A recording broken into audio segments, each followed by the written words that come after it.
hit on the third leading cause of death in the United States, and I'm sure most of us could figure it's either heart-related or cancer or diabetes, things like that.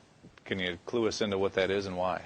Yeah, okay, and thank you for asking that, because this is the 10,000-pound gorilla in the room that nobody's talking about. The third leading cause of death, as published in the Journal of the American Medical Association, is MD-directed treatments. This means you go to a medical doctor, an MD. He gives you a treatment, and you die from it. According to the United States Department of Health and Human Services, 15,000 Medicare patients a month are killed by MD treatment, and nobody goes to jail. A handful of terrorists fly 2 planes into the Twin Towers. 3,500 people die, and we go to war. But 15,000 people a month are killed by medical doctor treatments, and we don't bat an eyelash.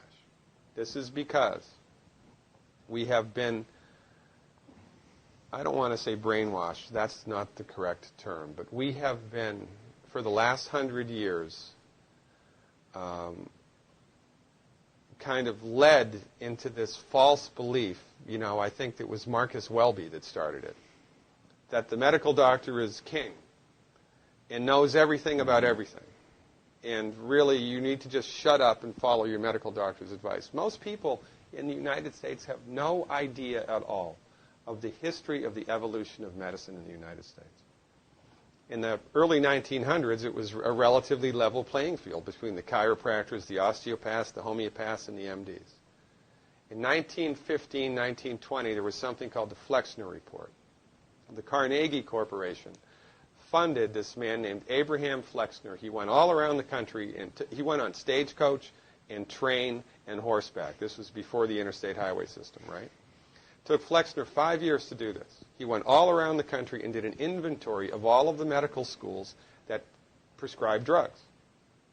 He brought the list back to the Carnegies, who own drug companies, and then the Carnegies and the Rockefellers gave millions of dollars of free money to the medical schools and hospitals in the United States that were prescribing drugs. That was the beginning of the end. After the Flexner Report, there was no more level playing field in the United States. And the MDs started a juggernaut that's taken off. Most people in the United States think that the predominant medicine here, MD-directed pharmaceutical medicine, we think that those guys are top dog because their therapeutics are better than the homeopaths or the naturopaths or the chiropractors. It's not. They're in the driver's seat because of political and financial coalitions that were built at the turn of the century that most people have no idea of at all. And it's a gigantic problem. And I mean, it's crazy, right? It's the third leading cause of death. And yet, when the government makes noise about messing with people's insurance, everybody freaks out. Mm-hmm. And that's a whole other thing to talk about, isn't it? Because what is medical insurance? When you buy medical insurance, what are you doing? You're betting that you're going to get so sick you will not be able to afford it. Mm-hmm. Right? Yeah. Right. And then, so you pay good money every month to gain access to a system of medicine that's the third leading cause of death in the United States. We need our heads examined, quite frankly. That's why we give, Dr. Wallach and myself collectively, we give 400 free lectures a year. And we're building a grassroots network because people don't know this. I mean, people, I come to my lectures and they look at me and say, couch potatoes live longer? Medical doctors are the third leading cause of death? You know, what's going on here? We're like the people, you know, in Galileo's time saying, hey, everybody, you know, it's the sun that's at the center of the solar system, not the Earth. Well, hey, everybody, the Earth is round, it's not flat. Or, hey, everybody, slavery's a bad thing. Right? This is we have a social agenda here.